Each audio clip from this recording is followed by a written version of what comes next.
Bangabandhu Sheikh Mujibur Rahman's his house was demolished by over the 6 hours by Dhaka City Corporation bulldozers. Dhanmondi ৩২ নম্বরে শেখ মুজিবুর রহমানের বাড়ি ঘুরিয়ে দেওয়ার সময় অন্তর্বর্তী সরকার কেন নীরব ছিল? যুক্তরাজ্যের লন্ডনে আয়োজিত এক সংলাপে এমন প্রশ্নের মুখোমুখি হয়েছেন প্রধান উপদেষ্টা ডক্টর মোহাম্মদ ইউনূস।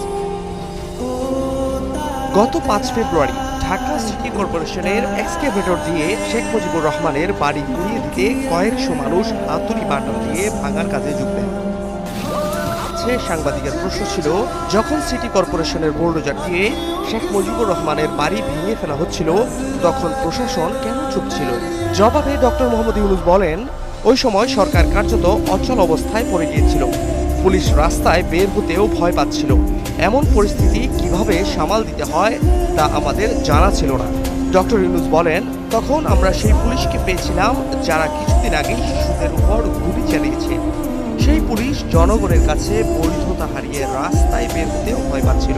এই অবস্থায় পুলিশ যদি রাস্তায় নামতো, জনগণ তাদের মারধর করত।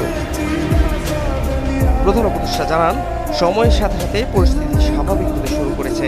দেশের সাধারণ মানুষের কাছে পুলিশের গ্রহণযোগ্যতা বাড়ার পাশাপাশি ফিরেছে শৃঙ্খলাও। আর এটাই ছিল আমাদের সবচেয়ে বড় challenge. Fahad Shahriar, news desk.